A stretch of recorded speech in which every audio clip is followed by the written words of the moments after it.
Well, mathematics is all about finding patterns and relations. हमारी daily life में भी हम रिलेशंस कहीं ना कहीं तो देखते ही हैं, जैसे हमारे ब्रदर सिस्टर का रिलेशन, फादर एंड सन का रिलेशन, या फिर टीचर स्टूडेंट का रिलेशन. Similarly, mathematics में we see relations in between a lot of things, like line L is parallel to line M. Like we say, M is greater than N. So all these things are what? Relations between two objects. So welcome guys to chapter number 2, Relations and Functions of Class Level NCERT. इस chapter में हम सीखने वाले हैं कि कैसे हम दो सेट्स के एलिमेंट्स की पेयरिंग बनाते हैं and then how do we define a relation between them.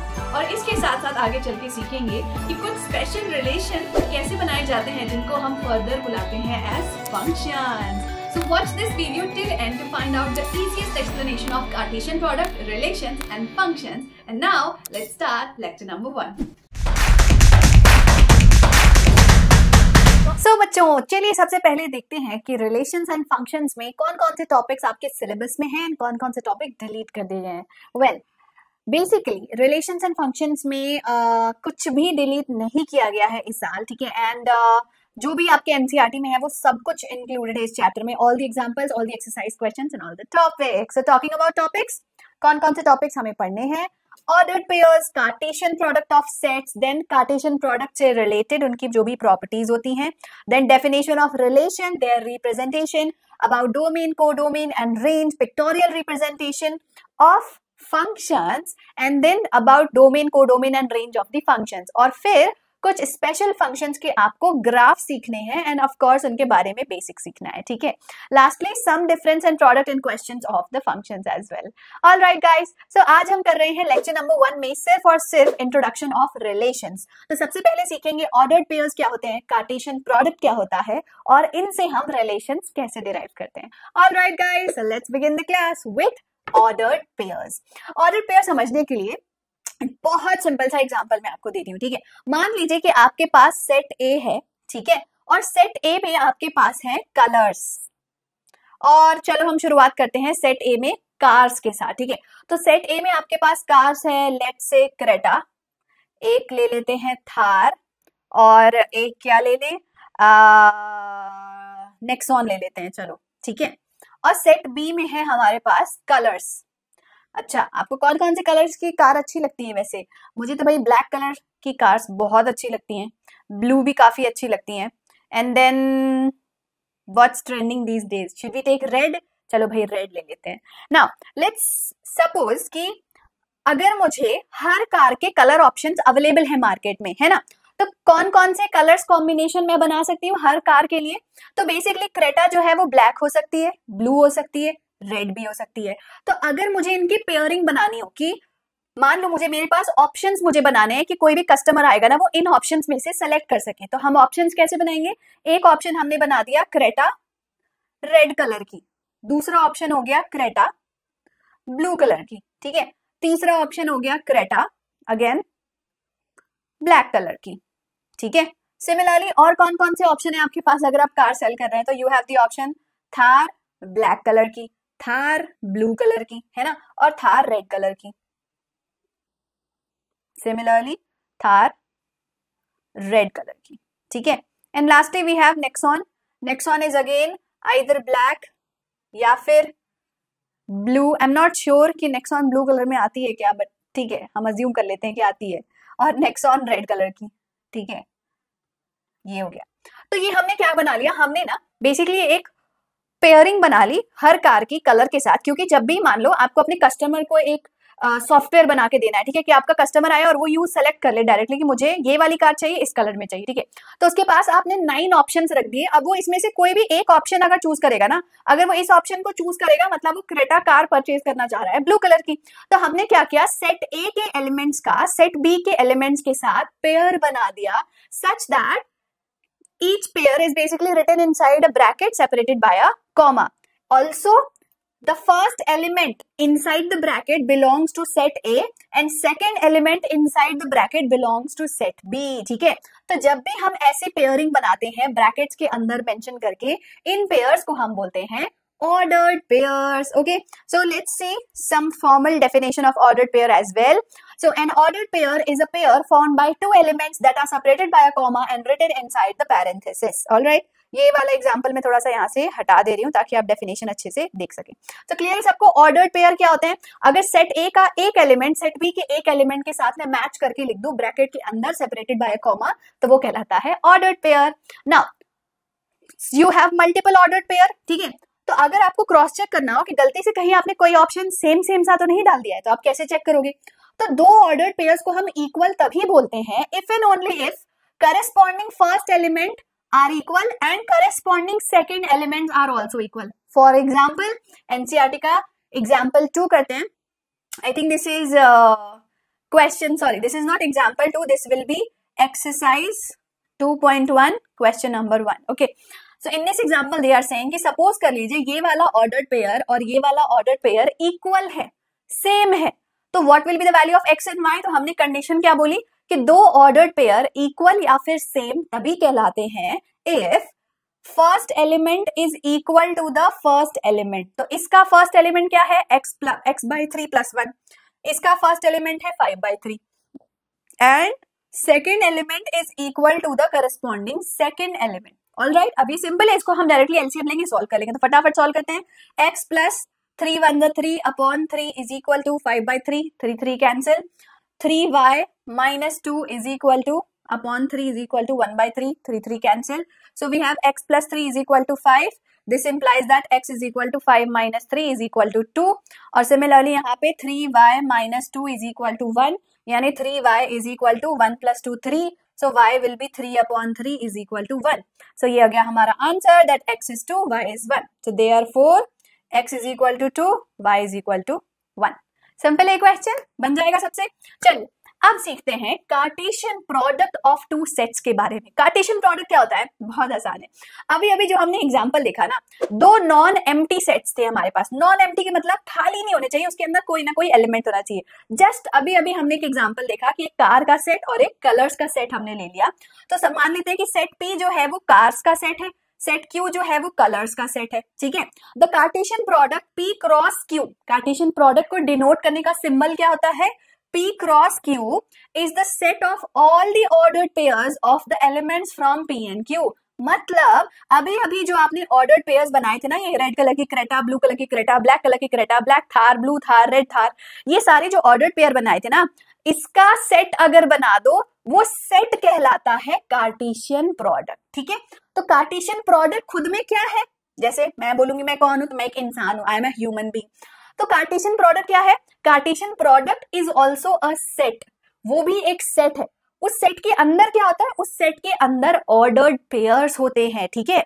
So P cross Q is a set, और सेट कैसे लिखते हैं हमने चैप्टर नंबर 1 में सीखा है। कर्ली ब्रैकेट के अंदर we write the ordered pair, जो एलिमेंट्स है उनको लिखते हैं। अब क्रॉस प्रोडक्ट के एलिमेंट क्या होंगे? द ordered pairs, तो P, Q, where P belongs to first set and the second element belongs to the second set. Example से समझते हैं। तो अगर मैं आपसे ये कह रही हूं कि मेरे पास सेट P है कार्स का, so my set P is Creta and Thar. Set Q है मेरे पास कलर्स का, ठीक है, सेट Q इज कलर्स, तो let's say red colour, blue colour, green colour, ठीक है। Then I will make set P cross Q, जिसको हम क्या बोलते हैं? Cross product. क्रॉस प्रोडक्ट भी एक सेट है, हर सेट के अंदर एलिमेंट्स होते हैं। क्रॉस प्रोडक्ट के अंदर कौन से एलिमेंट्स होते हैं? ऑर्डर्ड पेयर्स होते हैं। मतलब यहाँ तो सिंगल एलिमेंट था ना, एक क्रेटा हो गई, एक थार हो गई, एक नेक्सॉन हो गई, एक hyundai की कोई कार हो गई, एनीथिंग लाइक दैट, ठीक है। वैसे सेट Q में कलर्स, कोई भी कलर ले लो, लेकिन P क्रॉस Q में एक एलिमेंट नहीं होगा, हर एलिमेंट एक ऑर्डर्ड पेयर होगा। कैसा ऑर्डर्ड पेयर होगा? ऐसा ऑर्डर्ड पेयर जिसका पहला एलिमेंट सेट P को बिलोंग करे, दूसरा एलिमेंट सेट Q को बिलोंग करे। Again Creta comma blue colour, again Creta comma green colour, again Thar of red colour, Thar comma blue colour, Thar comma green colour, ठीक है। तो इस तरीके से मैंने एक सेट बनाया और इस सेट के अंदर क्या है? ऑर्डर्ड पेयर है। ऑर्डर्ड पेयर कैसे है? जिसका पहला एलिमेंट P को बिलोंग करेगा और दूसरा एलिमेंट Q सेट को बिलोंग करेगा। हमेशा आप उसका ऑर्डर नहीं बदल सकते हैं। क्लियर है सबको? कार्टेशियन प्रोडक्ट ऑफ सेट्स क्या होता है ना? डेफिनेशन में हमने पढ़ा था कि कार्टेशियन प्रोडक्ट सिर्फ नॉन एम्प्टी सेट में डिफाइंड है। ऐसा क्यों? क्योंकि if either P or Q is a null set, then P cross Q will also be a null set. मतलब अगर मैंने ये ले लिया कि मेरा सेट P है एक नल सेट, उसके अंदर कोई एलिमेंट नहीं है, सेट Q है सपोज वॉवेल्स का set A E I O U, ठीक है.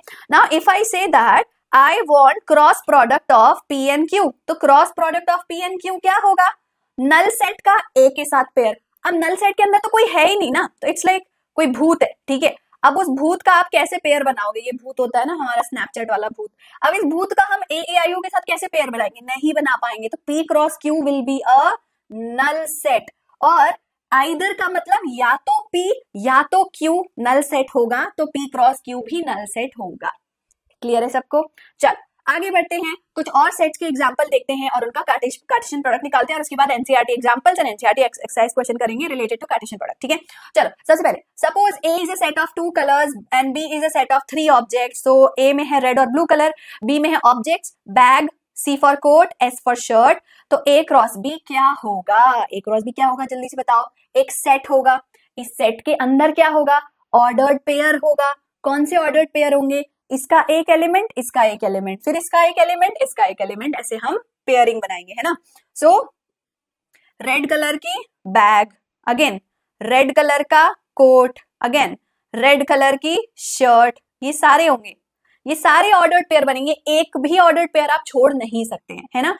Nothing should be left out. आपको क्रॉस चेक करना पड़ेगा कि सबका सबके साथ पेयर बन गया ना, एक भी एलिमेंट छूटना चाहिए. अब ब्लू का बैग, ब्लू कलर की कोट, ब्लू कलर की शर्ट, सबका सबके साथ पेयर बन गया. हाँ बन गया. तो अब क्लोज कर दीजिए कर्ली ब्रैकेट, आपका A क्रॉस B सेट तैयार है. सिंपल, सबको समझ में आ गया A क्रॉस B क्या होता है. इन केस अगर आपसे बोला जाए B क्रॉस A निकालने, तो हम क्या करेंगे? मतलब उल्टा निकालने बोला जाए तो क्या करेंगे? इसको हम अगले एग्जांपल से समझते हैं. मान लो आपको बोल दिया consider 2 sets A where A1 A2 are the elements, B में B1 B2 B3 B4 are the elements. So A cross B में क्या होगा? सो A क्रॉस B में तो हमारे सिंपली A1 B1 है ना, then A1 B2, A1 with B3, A1 with B4, ये हो गए हमारे सारे ऑर्डर्ड पेयर. अब again A2 with B1, A2 with B2, A2 with B3, A2 with B4, है ना. कॉमा लगाते जाइए. Ordered pair, ordered pair, ordered pair, ordered pair, और ऑर्डर्ड पेयर के बीच में भी आपको कॉमास लगाने हैं, कर्ली ब्रैकेट क्लोज. तो ये हो गया A क्रॉस B. अब सपोज आपसे B क्रॉस A बोले तो B क्रॉस A क्या होगा? पहला एलिमेंट B को बिलोंग करेगा, दूसरा एलिमेंट A को बिलोंग करेगा. तो B क्रॉस A में आ जाएगा पहला एलिमेंट जो B का होगा. तो पहला B के कोई भी एलिमेंट ले लो, B1 ले लो, B2 ले लो, ठीक है. तो B1 comma A1, B1 comma A2, ये हो गए ऑर्डर्ड पेयर B1 के. अब B2 के ऑर्डर्ड पेयर बनाओ, B2 comma A1, B2 comma A2. Similarly B3 comma A1, B3 comma A2 and B3 comma B4 comma A1 and B4 comma A2. तो इस तरीके से हमने B cross A निकालिया. B cross A में क्या होगा? पहला एलिमेंट B को बिलोंग कर रहा है, दूसरा एलिमेंट A को बिलोंग कर रहा है. तो every time you will just change and keep the respective ordered pair like that. Clear है सबको? Cartesian product of sets, no doubt at all. अब कुछ इंपॉर्टेंट पॉइंट्स जिनका आपको ध्यान रखना है, आगे क्वेश्चंस में भी यूज आएगा, ठीक है. पहला, A और B अगर नॉन एम्प्टी सेट है and either A or B is infinite, then A cross B will also be infinite. Obvious सी बात है, अगर सेट A में infinite एलिमेंट है तो वो infinite पेयर बनाएगा ना, क्योंकि इतने सारे एलिमेंट्स है तो उतने ही सारे पेयर बनेंगे. तो A क्रॉस B भी infinite होगा. This is point number 1. Point number 2, A cross A. अभी तक हमने 2 सेट का क्रॉस प्रोडक्ट सीखा, A cross B, B cross A कर रहे थे. अब 3 सेट का क्रॉस प्रोडक्ट होगा तो क्या होगा? सिंपल, जो ऑर्डर्ड पेयर बनेगा वो ट्रिपलेट्स का बनेगा, यानी कि 3 नंबर का ऑर्डर्ड पेयर नहीं बनेगा, ऑर्डर्ड ट्रिपलेट बनेगा. और ऑर्डर्ड ट्रिपलेट में क्या होंगे? वंस अगेन पहला एलिमेंट पहले सेट को बिलोंग करेगा, दूसरा एलिमेंट दूसरे सेट को बिलोंग करेगा, तीसरा एलिमेंट तीसरे सेट को बिलोंग करेगा. अब क्योंकि यहाँ पे हम सेम सेट की बात कर रहे हैं तो तीनों सेम सेट को बिलोंग कर रहे हैं, तो उससे फर्क नहीं पड़ रहा, ठीक है. Where A B C all belong to set A. So here A B C will be called as an ordered triplet. Clear है सबको कि 3 सेट का क्रॉस प्रोडक्ट होगा तो क्या होगा? इसका एक एग्जांपल भी करेंगे हम. इफ देयर आर, हाँ ये इंपॉर्टेंट पॉइंट है, अगेन किसी भी सेट में, ठीक है, अगर n नंबर ऑफ एलिमेंट्स है, सपोज सेट A में there are p number of elements, set B में there are q number of elements, then there will be p into q elements in the cross product of set A and B. Example, अगर set A में 2 elements हैं, अगर set B में 3 elements हैं, तो A cross B में कितने elements होंगे? 2 into 3 यानी कि 6 एलिमेंट्स होंगे। समझ में आ गया सबको? क्रॉस प्रोडक्ट में कितने एलिमेंट्स होंगे, कौन से होंगे उसकी बात नहीं कर रहे हैं हम, कितने होंगे मल्टीप्लाई कर लो, ए में कितने हैं बी में कितने हैं, मल्टीप्लाई करने से आपको मिल जाएगा कितने एलिमेंट्स क्रॉस प्रोडक्ट में होंगे। क्लियर है सबको? चलो अब फटाफट से ढेर सारे एनसीईआरटी क्वेश्चन करते हैं और आपके सारे डाउट सॉल्व करते हैं। Question number 1, if P is ABC and Q is R, form the set P cross Q and Q cross P and are these two products equal? Tell us. सबसे पहले तो P cross Q निकालते हैं, cross product of P and Q। P का एक element, Q का एक element है ना, तो A R, then B R and C R। Simple है। अब Q क्रॉस P निकालो, Q का एलिमेंट P के सारे एलिमेंट्स के साथ पेयर बनाएगा, तो Q का एलिमेंट है R जो P के एलिमेंट के साथ पेयर बनाएगा, तो R जो है वो A के साथ पेयर बनाएगा, B के साथ पेयर बनाएगा, C के साथ पेयर बनाएगा। ठीक है भाई। अब दिखने में तो ये हमें सेम लग रहे हैं, यहाँ AR है, यहाँ RA है, यहाँ BR है, यहाँ RB है, यहाँ CR है, यहाँ RC है, तो क्या हम बोल सकते हैं कि P cross Q is equal to Q cross P? No, P cross Q is not equal to Q cross P since A comma R ये ordered pair R comma A ordered pair के equal नहीं होता है। AR और RA same चीज नहीं होती है, they are absolutely different things, they are not same. Alright, clear सबको? मूविंग ऑन, मैंने बताया था कि एग्जांपल करवाऊंगी जहां पे 3 सेट का क्रॉस प्रोडक्ट निकालना है। यहाँ पे आपको एलिमेंट्स दिए हैं, सेट A में एलिमेंट है -1 and 1। अब 3 सेट का क्रॉस प्रोडक्ट निकालना है, कैसे निकलेगा आप खुद सोचो। अब इसको ना हम बेसिकली जैसे आपने वो वाला एग्जांपल किया था ना, 3 कॉइन एक साथ टॉस करते हैं तो क्या क्या ऑर्डर पेयर बनते हैं, तो हम कहते हैं हेड हेड हेड आएगा, हेड टेल टेल आएगा, हेड टेल हेड आएगा। वैसे ही पहले हम ये देख लेते हैं पॉसिबल पेयर्स क्या क्या बन सकते हैं। ठीक है, तो पहला A, दूसरा A, तीसरा A। ठीक है, तो पहला A अगर 1 है तो दूसरा भी 1 हो सकता है, तीसरा भी 1 हो सकता है। ठीक है, अगेन पहला 1 है तो दूसरा 1 हो सकता है, तीसरा -1 हो सकता है, क्योंकि देखो A या तो -1 होगा या तो 1 होगा, दोनों में से एक होगा, है ना। अगेन 1 -1 एंड 1 ये एक पेयरिंग हो सकती है। चौथी 1 -1 -1 ये चौथी पेयरिंग हो सकती है। आगे अब 1 1 1 वाली तो सारी पॉसिबल पेयरिंग हो गई। अब -1 वाली पेयरिंग पे आते हैं। अगर पहला एलिमेंट -1 है तो दूसरा या तो 1 1 होगा, या तो -1 -1 होगा, या तो -1 +1 होगा, या फिर +1 -1 होगा, -1 होगा। तो इस तरीके से हमने बना ली अपनी सारे ordered pair and this is your set basically. तो ये आपके क्या हो गया, ये हो गया आपका ऑर्डर्ड पेयर। इसी को आपको लिख देना है, आ जाएगा आपका आंसर। ठीक है, तो पहले तो मैंने आपके अंडरस्टैंडिंग के लिए बता दिया, पर आपको एग्जाम में कैसे लिखना है, आपको लिखना पड़ेगा A cross A cross product is equal to a set. कौन सा सेट? ऑर्डर्ड पेयर का सेट। ऑर्डर्ड पेयर कैसे बनेंगे? 1 1 1 देन 1 1 -1 then 1 -1 1 and 1 -1 -1। ठीक है, अब ये 1 वाले हो गए, -1 वाले बनाते हैं। -1 1 1, उसके बाद -1 1 -1 -1 +1 and lastly -1।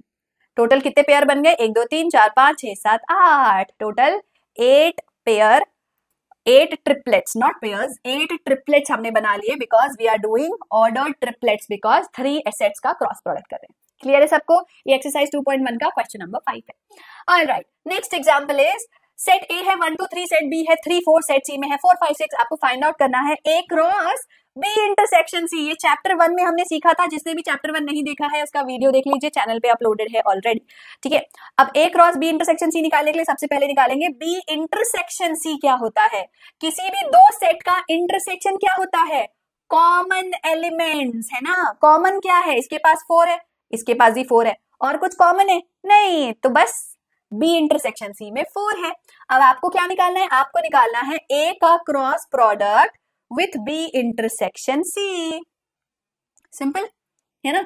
What will it be? So हमारा सेट A क्या है? सेट A है 1 2 3, और इसका क्रॉस प्रोडक्ट करना है 4 के साथ। सो ऑर्डर्ड पेयर बनाएंगे।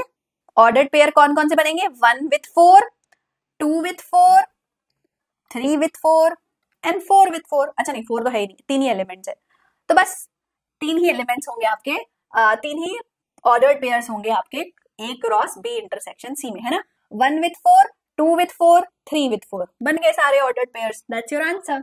सिंपल है। चल एक्सरसाइज 2.1 का क्वेश्चन नंबर 10, ये है बहुत ही इंटरेस्टिंग क्वेश्चन।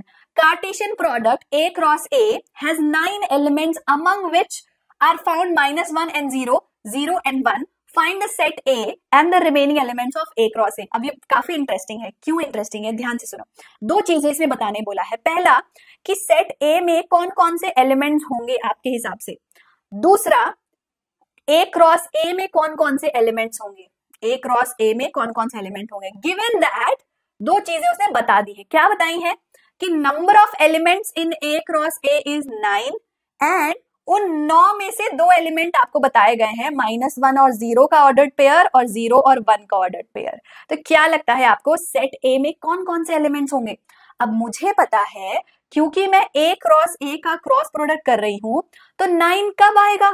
9 तभी आएगा जब सेट A में 3 एलिमेंट्स हैं और अगेन सेट A में 3 एलिमेंट्स हैं, तभी तो 3 3 से 9 होगा। क्योंकि नंबर ऑफ ऑर्डर्ड पेयर कितने बनते हैं? P into Q, number of elements in set A, number of elements in set B। तो इसका मतलब सेट A में 3 एलिमेंट्स है, तभी तो 3 3 से 9 होगा। तो सेट A में 3 एलिमेंट कौन कौन से होंगे? ऑब्वियसली यहाँ ऑर्डर्ड पेयर आपको देख के ही पता चल रहा है कि एक एलिमेंट तो 0 है इसका, एक एलिमेंट 1 है और तीसरा एलिमेंट -1 है, तभी तो ऑर्डर्ड पेयर बने हैं 0 1 एंड -1 0। तो यहां से हमने पता लगाया कि सेट A में ये 3 एलिमेंट्स होंगे। इसके बाद आपसे पूछा है A क्रॉस A में कौन कौन से ऑर्डर्ड पेयर है। तो अब ऑर्डर्ड पेयर तो बनाना आसान है, आपको सिंपली सेट A का सेट A के साथ क्रॉस प्रोडक्ट कर देना है। तो चलो फटाफट बनाते हैं ऑर्डर्ड पेयर। 0 का पेयर विथ 0, 0 का पेयर विथ 1, 0 का पेयर विथ -1, अगेन 1 का पेयर 0 के साथ, 1 का पेयर 1 के साथ और 1 का पेयर -1 के साथ। लास्टली -1 का पेयर 0 के साथ, -1 का पेयर 1 के साथ और -1 का पेयर -1 के साथ। Comma comma comma comma comma comma comma जरूर लगाइएगा। और ये हो गया आपका A cross A cross product. Simple है। सबसे पहले तो आइडेंटिफाई करना था कि सेट A में कौन कौन से एलिमेंट है। अगर ये आइडेंटिफाई कर लोगे तो A क्रॉस A निकालना तो आसान है। सेम एलिमेंट्स का सेम एलिमेंट्स के साथ ऑर्डर्ड पेयर बनाना है, ठीक है, बन जाएगा सबसे। चलो भाई, एक क्वेश्चन आपके होमवर्क के लिए दे रही हूं, जल्दी से मुझे कमेंट करके बताइए। If P cross Q is an empty set, then which of the following is a null set? ठीक है, अगर क्रॉस प्रोडक्ट empty set आ रहा है तो इसमें से क्या पॉसिबिलिटीज हो सकती हैं? होमवर्क क्वेश्चन है आपका, फटाफट कमेंट करो और आंसर बताओ। ओके गाइस, नाउ हमने सीख लिया ऑर्डर्ड पेयर्स क्या होते हैं। ऑर्डर्ड पेयर से हम कार्टेशियन प्रोडक्ट कैसे बनाते हैं। अब कार्टेशियन प्रोडक्ट से हम रिलेशंस कैसे डिफाइन करते हैं, या फिर कहीं रिलेशन ही तो कार्टेशियन प्रोडक्ट को डिफाइन नहीं करता है। वेल, चलो इसका चक्कर समझते हैं क्या है। बहुत आसान है बच्चों। बेसिकली सेट A में कुछ एलिमेंट्स होते हैं, सेट B में कुछ एलिमेंट्स बोलते हैं, सबका पेयर बना दिया तो कार्टेशियन प्रोडक्ट बन जाता है। अब मान लो मुझे सबके पेयर की जरूरत ही नहीं है ना। मान लो कि मैं जो है कुछ पर्टिकुलर पेयर ही चाहती हूं। जैसे कि मैंने बोला कि मेरे पास एक सेट A है जिसमें कुछ नंबर्स दिए हुए हैं। For example I have numbers 1 2 3 4, ठीक है, and I have set B which again has some numbers, let's say 4 5 6 7, ठीक है। अब इसमें ऑर्डर्ड पेयर तो कई सारे बन सकते हैं, 4 5 6 7 नहीं। Let me take an example like this 1 2 3 4 5 6, ठीक है। अब मुझे क्या निकालना है? A क्रॉस B निकालना है। तो A क्रॉस B क्या होगा? बहुत सारे ऑर्डर्ड पेयर बनेंगे। मैं सारे ऑर्डर्ड पेयर का नाम नहीं लिख रही, आप तो जानते ही हो, है ना। कौन कौन से ऑर्डर बनेंगे? 1 का 1 के साथ, 2 का 1 के साथ, 3 का 1 के साथ, 4 का 1 के साथ, है ना, एंड सो ऑन टिल कहां तक जाएगा ये हमारा, देन 4 का 6, ये हमारा आखिरी ऑर्डर्ड पेयर बनेगा, है ना। तो ये सारे ऑर्डर्ड पेयर आएंगे हमारे क्रॉस प्रोडक्ट में। पर मुझे सारे ऑर्डर्ड पेयर नहीं चाहिए, मुझे कुछ ही सिलेक्टेड ऑर्डर पेयर चाहिए। तो मैंने क्या किया? मैंने एक रिलेशन डिफाइन किया। कैसा रिलेशन डिफाइन किया? Let R be a relation. R क्या है? एक रिलेशन है, ठीक है। कैसा रिलेशन है? R एक ऐसा रिलेशन है जिसमें x, y नाम के ऑर्डर्ड पेयर है। अब x और y कौन है? x और y सच दैट, इस कोलन सिंबल को हम क्या बोलते हैं? सच दैट, ठीक है। मतलब x और y ऐसे हैं कि x का स्क्वायर करने पर y मिल जाए। अगेन, लेकिन अभी भी x और y कौन है? तो वेल x जो है वो सेट A के एलिमेंट्स है और y जो है वो सेट B के एलिमेंट्स हैं। डिफाइन कर दिया मैंने एक रिलेशन डिफाइन किया x, y ऑर्डर्ड पेयर का such that x square is equal to y, है ना। यानी पहले एलिमेंट का स्क्वायर निकालोगे तो मुझे दूसरा एलिमेंट मिलेगा, जहां पे पहला एलिमेंट सेट A को बिलोंग कर रहा है और दूसरा एलिमेंट सेट B को बिलोंग कर रहा है, ठीक है। तो अब आप खुद सोचो इस रिलेशन में कौन कौन से ऑर्डर्ड पेयर आएंगे।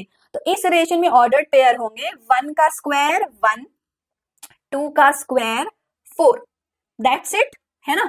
तो सिर्फ 1, 1, 2, 4 दो ही ऐसे ऑर्डर्ड पेयर है फ्रॉम दिस कार्टेशियन प्रोडक्ट। अब इस कार्टेशियन प्रोडक्ट में कितने एलिमेंट्स हैं आपको पता है? इस कार्टेशियन प्रोडक्ट में है 4, 6 24 एलिमेंट्स।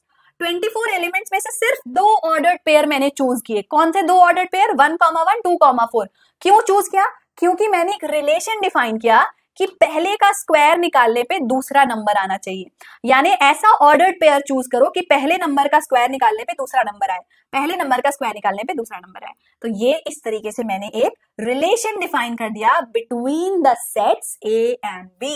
तो इससे हमें क्या आइडिया लगा बच्चों? तो इससे हमें ये आइडिया लगा कि basically relations are nothing but a subset of the cross product।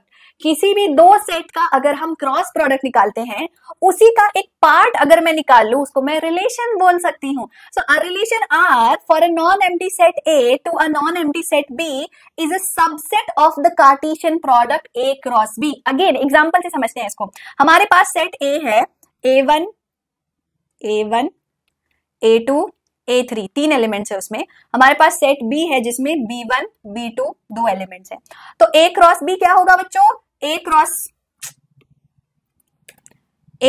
Cross B होगा ordered pair A1, B1, then A1, B2, then A2, B1, A2, B2 and A3, B1, A3, B2।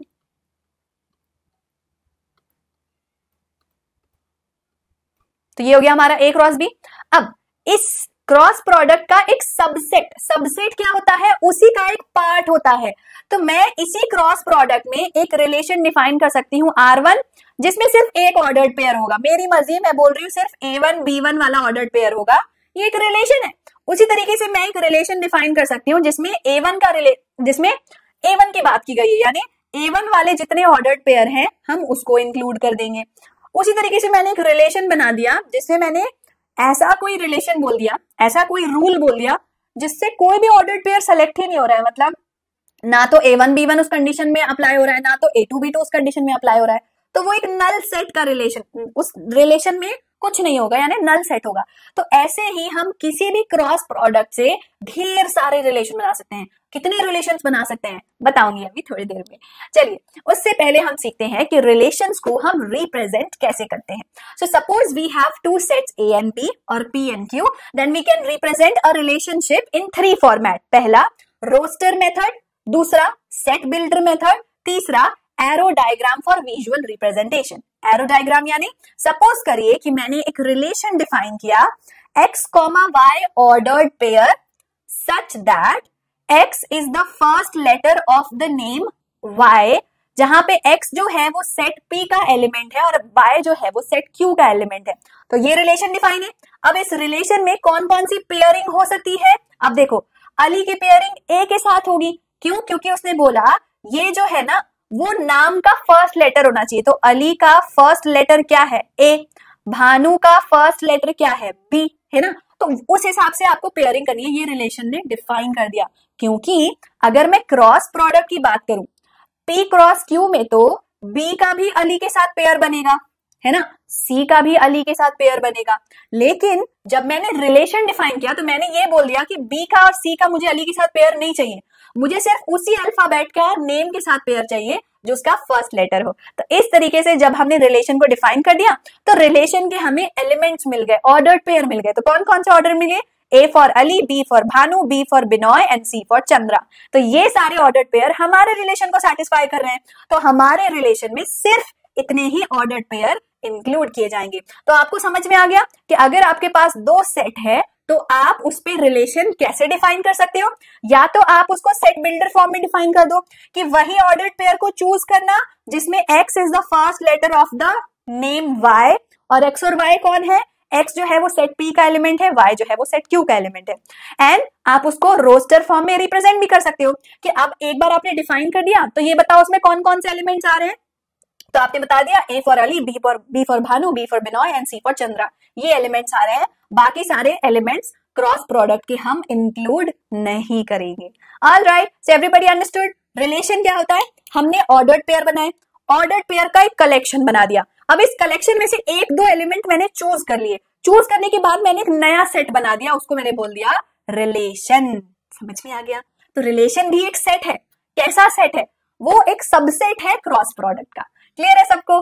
फंडा clear है कि नहीं? जल्दी से बता दो। नहीं क्लियर है तो मैं अभी भी फिर से एक बार और बता दे रही हूं कि हमने क्रॉस प्रोडक्ट निकाला, ठीक है। क्रॉस प्रोडक्ट क्या है? एक सेट है। किसका सेट है? ऑर्डर्ड पेयर का सेट है ना, ऑर्डर्ड पेयर्स का सेट है। इस क्रॉस प्रोडक्ट पे ही हमने रिलेशन डिफाइन किया। तो रिलेशन क्या होता है? Relation is a subset of cross product,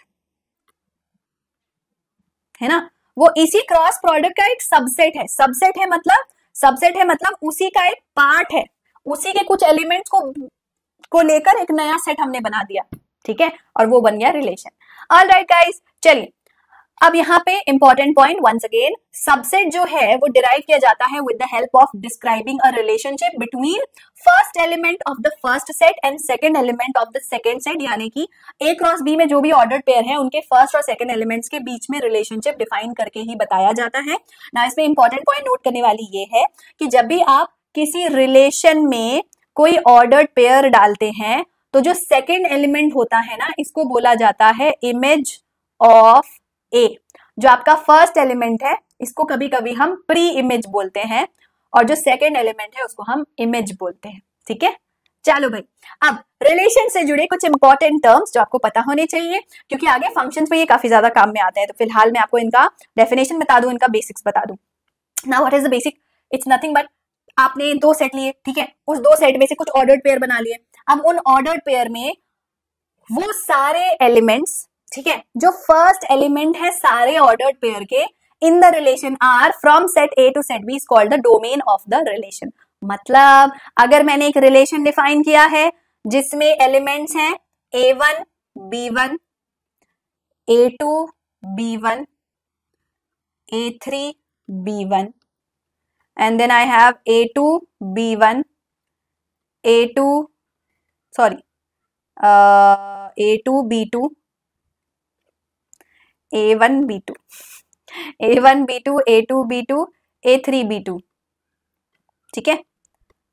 सो सारे पहले एलिमेंट्स का सेट डोमेन कहलाता है। यानी डोमेन क्या हुआ? इस रिलेशन का डोमेन हुआ जितने पहले एलिमेंट है, फर्स्ट एलिमेंट है वो सब। पहला एलिमेंट क्या है? A1 A2 A3 A1 A2 A3, यानी कि डोमेन में है A1 A2 A3। क्लियर है सबको? What is domain? Similarly what is the range of the relation? Range of the relation R is basically the second elements का set, second elements का set. यानी कि इसी एग्जांपल से अगर हम समझे तो रेंज क्या हो जाएगा बच्चों? जितने सेकेंड एलिमेंट है, सेकेंड एलिमेंट कौन सा है? B1 है B1 है B1 है, B2 है B2 है B2 है, तो यहां पे हो गया B1 B2, ये हो गया हमारा range of the relation. And last में आता है the whole set B is called a codomain of the relation and every time the range will be a subset of the codomain। मतलब again कौन सा एग्जाम्पल लेते हैं, वो वाला एबीसी वाला एग्जाम्पल लेते हैं, ठीक है, जहां पे मैंने आपको एक रिलेशन डिफाइन किया ए बी सी, और यहाँ पे मैंने कुछ नाम लिख दिए, अली, भानु, ठीक है, चंद्रा, और मान लो एक और नाम मैं लिख देती हूं, सिया, ठीक है। अब मेरा जो रिलेशन था वो A for Ali, B for Bhanu और सी फॉर चंद्रा डिफाइन कर रहा था, है ना। तो यहाँ पे मेरा डोमेन क्या हो गया, मेरा डोमेन हो गया एबीसी। मेरा रेंज क्या हुआ, रेंज हो गया अली, भानु और चंद्रा, है ना। वो एलिमेंट्स जो ऑर्डर्ड पेयर के सेकंड एलिमेंट्स है ना, ऑर्डर्ड पेयर का सेकंड एलिमेंट, तो जिसकी जिसकी पेयरिंग बन रही है उसका सेकंड एलिमेंट। लेकिन कोडोमेन क्या, codomain is the entire set. Codomain को ऑर्डर्ड पेयर से कोई मतलब नहीं है, उसको सेट में जितनी चीजें हैं ना वो सारी उसके अंदर आएंगी। तो कोडोमेन क्या हो गया, अली भी हो गया, भानु भी हो गया, चंद्रा भी हो गया और सिया भी।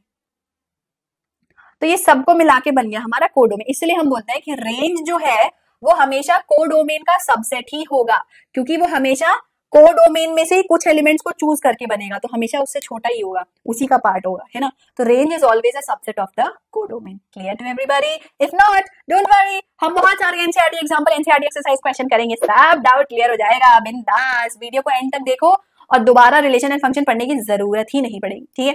चलो एग्जाम्पल से शुरुआत करते हैं। सेट ए है 1 2 3 4 5 6, रिलेशन आर डिफाइन किया गया है A to A such that x y ordered pair आपको बनाने हैं for all y is equal to x plus 1, यानी second element should be first element plus 1। Depict this relationship using an arrow diagram. तो सबसे पहले हमें क्या बनाना है, एरो डायग्राम। चलो भाई एरो डायग्राम बनाते हैं। एक होगा हमारा सेट ए जिसमें एलिमेंट्स होंगे 1 2 3 4 5 6। एक होगा हमारा सेट बी जिसके एलिमेंट्स होंगे 1 2 3 4 5 6। अब हमें सिर्फ किसको किसको मैच द फॉलोइंग करना है, ऐसे नंबर को मैच द फॉलोइंग करना है कि y जो है वो x प्लस 1 होगा, यानी सेट b जो है वो सेट a प्लस 1 होना चाहिए, ठीक है। यानी सेट b का ऐसा कौन सा एलिमेंट मैच करेगा, obviously 1 plus 1 2, 2 plus 1 3, 3 plus 1 4, 4 plus 1 5, 5 plus 1 6, सिर्फ यही एलिमेंट्स मैच करेंगे। यानी यहाँ पे 6 और यहाँ पे 1 अकेले रह जाएंगे, इनका कोई ऑर्डर्ड पेयर नहीं बनेगा, है ना। नाउ सिमिलरली सेम एग्जांपल के लिए अगर मैं आपको बोलूं write down the domain, codomain and range of the relationship. So what will be the domain बच्चों, डोमेन में कौन कौन से एलिमेंट्स आएंगे जिनका पेयर बना 1 2 3 4 5, 1 2 3 4 5, क्योंकि इसका पेयर बन गया। रेंज में कौन कौन से एलिमेंट है जो पेयर के सेकेंड एलिमेंट थे, यानी सेट बी में किसका किसका पेयर बना 2 3 4 5 6, 2 3 4 5 6। अब कोडोमेन में क्या होगा, कोडोमेन में सब कुछ होगा सेट बी का, दूसरे सेट का सब कुछ होगा। तो यहाँ पे हमारा दूसरा सेट क्या है, अगेन इट इज 1 2 3 4 5 6, तो हम सारे एलिमेंट्स लिख देंगे 1 2 3 4 5 6। यहाँ हमें ये नहीं देखना है कि वो ऑर्डर्ड पेयर में बिलोंग कर रहा है कि नहीं, बस वो दूसरे सेट में बिलोंग कर रहा है तो सारे लिख देंगे। अब यहाँ देखो सेट बी ना मैंने आपके एक्सप्लेनेशन के लिए बोला था, but obviously you guys know कि ए क्रॉस ए कर रहे हैं, तो सेट ए भी सेम है, सेट ए दूसरा सेट बी ए ही है, बस उसको मैंने बी इसलिए बोल दिया था ताकि आप समझ सको कि हम दो सेट का क्रॉस प्रोडक्ट कर रहे हैं, ठीक है जी। चलो अगले क्वेश्चन पे आते हैं। सेट ए है 1 2 3 4 1 2 3 5, सेट बी है 4 6 9। Define a relation R from A to B by R is an ordered pair x y such that difference between x and y is odd number. X belongs to set A, y belongs to set B. Write R in the roster form. Exercise 2.2 का question number 3 roster form में आपको represent करना है। चलो भाई represent करते हैं। So R relation होगा set of ordered pair। कैसे पेयर बनाने हैं कि इस एलिमेंट का इस एलिमेंट के साथ जब subtraction करेंगे तो odd number आना चाहिए। चेक करते जाओ, 1 minus 4 3, 1 minus 6 5, मतलब ऑड इवन में हम साइन की बात नहीं कर रहे हैं, we are just looking at the whether it is an even number और ऑड नंबर, ठीक है। सिमिलरली 1 with 9 is 8, तो ये ऑड नहीं होता है। अगेन 2 और 4 का डिफरेंस 2 होता है, 2 और 6 का डिफरेंस 4 होता है, 2 और 9 का डिफरेंस 7 होता है, तो ये ऑड नहीं है, ये ऑड नहीं है। देन 3 और 4 का डिफरेंस 1 होता है, 3 और 6 का डिफरेंस 3 होता है, 3 और 9 का डिफरेंस 6 होता है, तो ये ऑड नहीं है। ओके, देन 5 और 1 का डिफरेंस 4 होता है, 5 और 1 का क्यों निकाल रहे हैं हम, 5 और 4 का निकालेंगे। 5 और 4 का डिफरेंस 1 होता है, 5 और 6 का डिफरेंस भी 1 होता है, 5 और 9 का डिफरेंस 4 होता है, तो ये ऑड नहीं है। तो ऑड कौन है? 1 और 4 का डिफरेंस ऑड है, 1 और 6 का डिफरेंस ऑड है ना। देन 2 और 9, 2 एंड 9 इनका डिफरेंस ऑड है। Then 3 and 4, then 3 and 6, then 5 and 4 and 5 and 6, that's it. और कोई भी ऐसा पेयर नहीं है, ये इवन है, ये भी इवन है, ये भी इवन है, तो हम इसको नहीं लेंगे। ये भी इवन है, ये भी इवन है, तो इसको नहीं लेंगे क्योंकि यहाँ ऑड वालों को सेलेक्ट करने बोला गया था। सबको क्लियर है एक्सप्लेनेशन? सिर्फ ऑड आ रहा है कि नहीं वो चेक करना है, ऑड नहीं आ रहा है तो इंक्लूड नहीं करना है, सिंपल।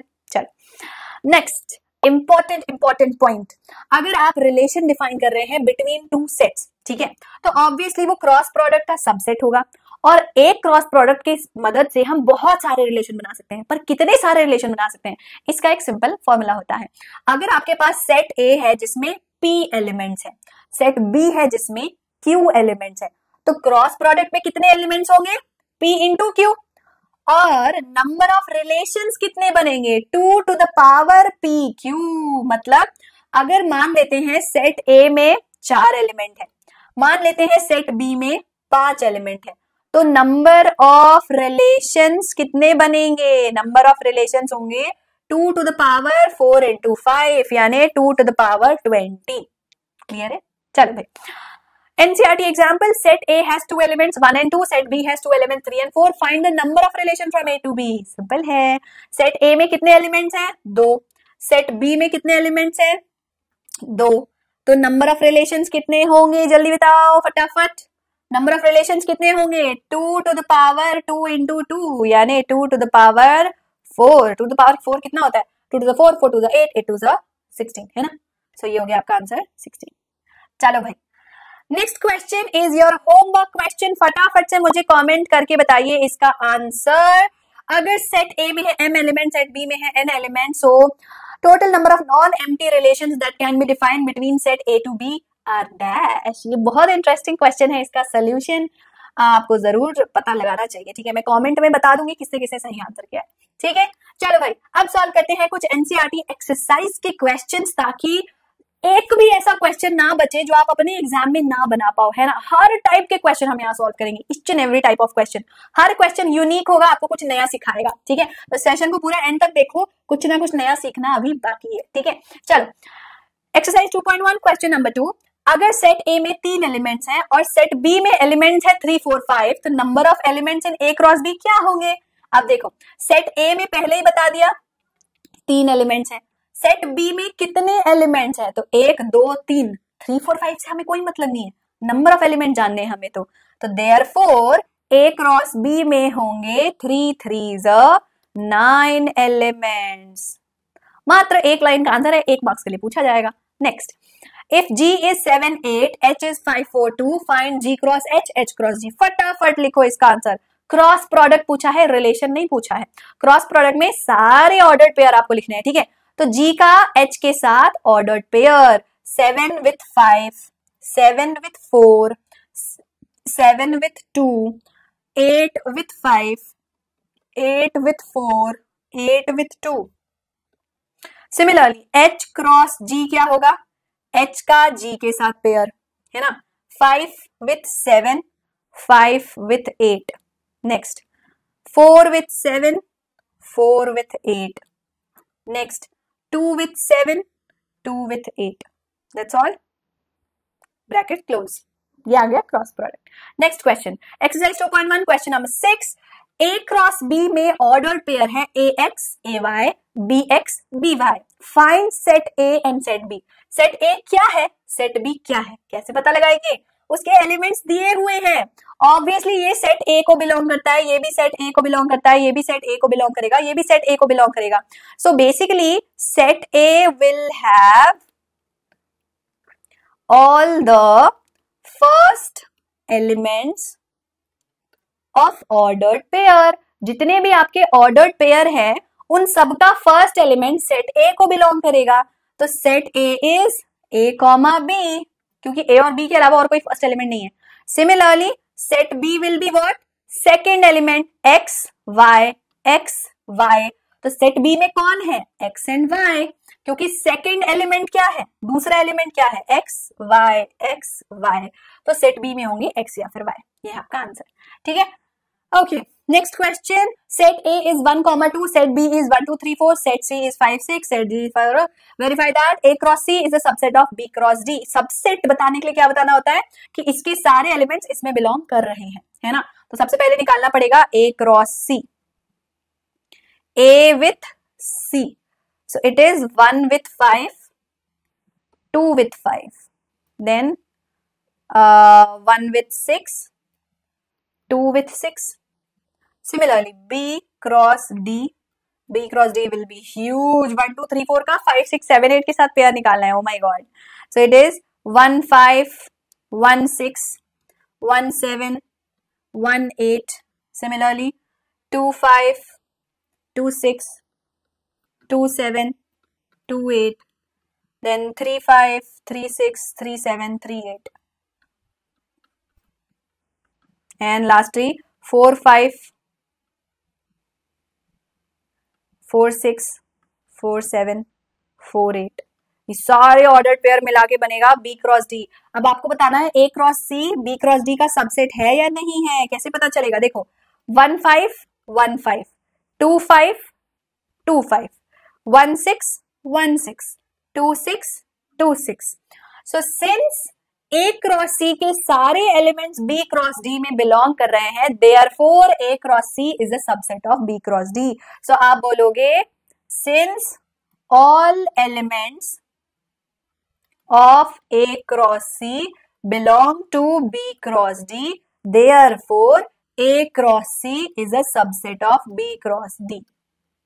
ठीक है, चलो अगला सवाल। सेट A है 1, 2, 3, 4, 5, 1, 2, 3, 4, 6.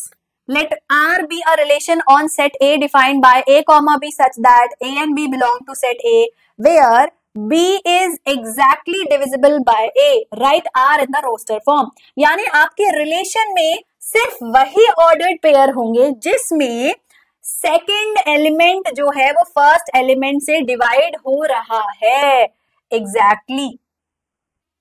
तो ऐसे कौन कौन से नंबर है जो एग्जैक्टली डिवाइड करेंगे। देखो 1 जो है वो 1 को एग्जैक्टली डिवाइड करेगा, है ना। अगेन 1 जो है वो 2 को भी एग्जैक्टली डिवाइड करता है, 1 3 को भी एग्जैक्टली डिवाइड करता है, 1 4 को भी एग्जैक्टली डिवाइड करता है और 6 को भी एग्जैक्टली डिवाइड करता है।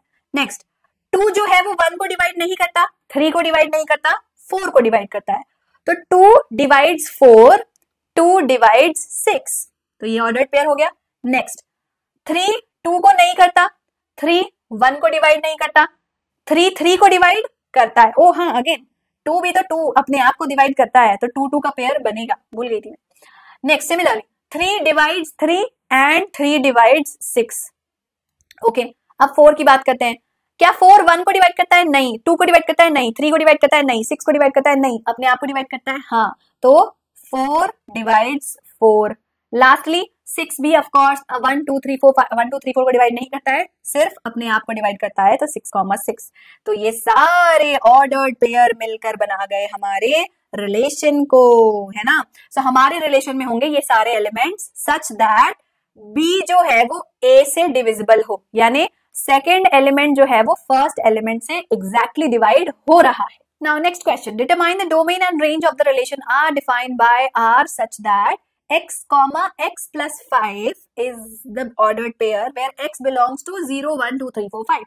ये एक्सरसाइज 2.2 का क्वेश्चन नंबर 6। चलिए इसको सॉल्व करते हैं। अब इसका डोमेन और रेंज निकालना है। उसके लिए सबसे पहले हम ये डिफाइन करते हैं कि रिलेशन R में कौन कौन से ऑर्डर्ड पेयर बनेंगे। तो देखो कोई भी x अगर मैं चूज करूं तो उसका सेकंड एलिमेंट होगा x प्लस 5, यानी अगर मेरा फर्स्ट एलिमेंट है 0 तो सेकंड एलिमेंट होगा 0 प्लस 5। सिमिलरली नेक्स्ट अगर मैंने चूज किया 1 तो सेकंड एलिमेंट होगा 1 plus 5 6। Similarly 2 plus 5 7, 3 plus 5 8, 4 plus 5 9, 5 लिख रही हूँ 9 लिखना है, 4 प्लस 5 9 एंड 5 प्लस 5 10। तो ये बन गए मेरे ऑर्डर्ड पेयर। अब इन ऑर्डर्ड पेयर को देखकर बताइए कि what is the domain. The domain has all the first element 0 1 2 3 4 5। So 0 1 2 3 4 5 and range क्या होगा, रेंज होगा सारे second elements 5 6 7 8 9 10 and these are my range elements. All right. Exercise 2.2 question number 9. Let R be the relation on Z. Z क्या है, integers का set। मैंने chapter 1 में आपको बताया था, है ना। Defined by R relation where A comma B is an ordered pair such that A and B belongs to integer and A minus B is an integer. Find the domain and range of the relation. तो अब domain और range निकालना है। अब यहाँ पे सारे integer दे दिए आपको, दुनिया के सारे इंटीजर, तो ऑफ कोर्स रोस्टर फॉर्म में तो आप नहीं रिप्रेजेंट कर पाओगे डोमेन रेंज को, बट हाँ डोमेन और रेंज क्या होगा आप खुद सोचो। बेसिकली सबसे पहले तो आपको रीजन देना पड़ेगा, since difference between any two integer is always an integer, Therefore, domain क्या होगा, डोमेन होगा हमारा set of all the integers और रेंज क्या होगा, again set of all the integers. कैसे, देखो ऐसा कोई ना कोई इंटीजर तो है जिसे सब्ट्रैक्ट करने पे 0 आता है, ऐसा कोई ना कोई इंटीजर है जिसको सब्ट्रैक्ट करने पे -1 आता है, ऐसा कोई ना कोई इंटीजर है जिसको सब्ट्रैक्ट करने पे 1 आता है, यानी हर इंटीजर डोमेन का एक इंटीजर रेंज में मौजूद है, प्रेजेंट है। ऐसा हो ही नहीं सकता कि वो रेंज में प्रेजेंट नहीं है। तो देयरफॉर डोमेन में दुनिया के सारे इंटीजर होंगे और रेंज में भी दुनिया के सारे इंटीजर होंगे, क्योंकि दो इंटीजर को सब्ट्रैक्ट करने से आंसर हमेशा इंटीजर ही आता है। क्लियर है सबको? Okay, next question, exercise 2.2, question number 8। Set A has x y z 3 elements, set B has 1 to 2 elements, find the number of relations from A to B। Number of relations बोला है, कैसे निकालेंगे? इसके लिए आपको सबसे पहले फाइंड आउट करना है सेट A में कितने एलिमेंट्स हैं, 3, सेट B में कितने एलिमेंट्स हैं, 2, क्रॉस प्रोडक्ट में कितने एलिमेंट्स होंगे, 3 into 2 6। तो नंबर ऑफ रिलेशंस कितने होंगे, number of relations are 2 to the power 6, है ना, 2 to the power A into B। तो 2 to the power 6 क्या होता है, 2 to the power 5 32 होता है, 2 to the power 6 64। So the answer is 64 relations are there.